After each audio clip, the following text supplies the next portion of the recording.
So this is YouTube 13 for homework number 6. So what I'm going to do here first is just import my helper function. This is going to help me test my code here to make sure that it checks it, to make sure, line by line, to make sure the test is passed.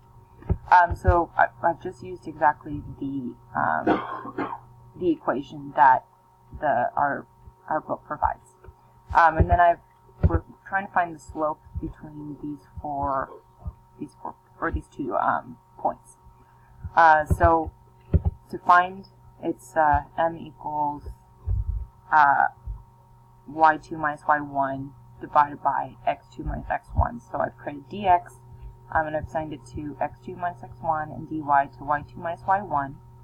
And then I've just created the result, which is going to be just dy divided by dx, and that's going to give us m. That's going to give us our slope. I've made it into a float, just because in the book, when we tested it, it was a float. And then I return the result. Next part of the question is to find the intercept. So to find the intercept, you have the slope, and here I've assigned m to our function here, so to our slope.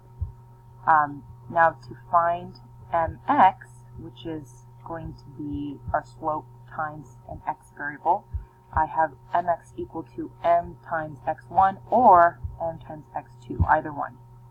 And so that's going to give us the next part of the equation. And then from there, we're able to solve for b.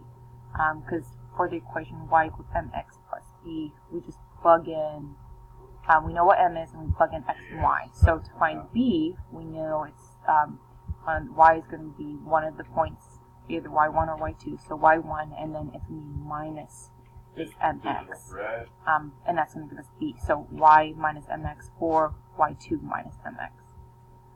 And then we're going to return float b. This is just going to create a decimal point, and I'm just returning the variable, which is the y-intercept, which is what we're looking for here. So if we go to the bottom here, we have our test suite.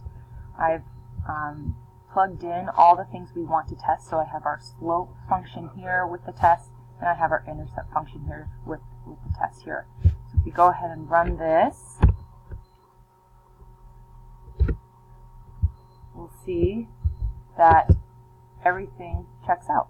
Everything is good to go and makes sense. Okay.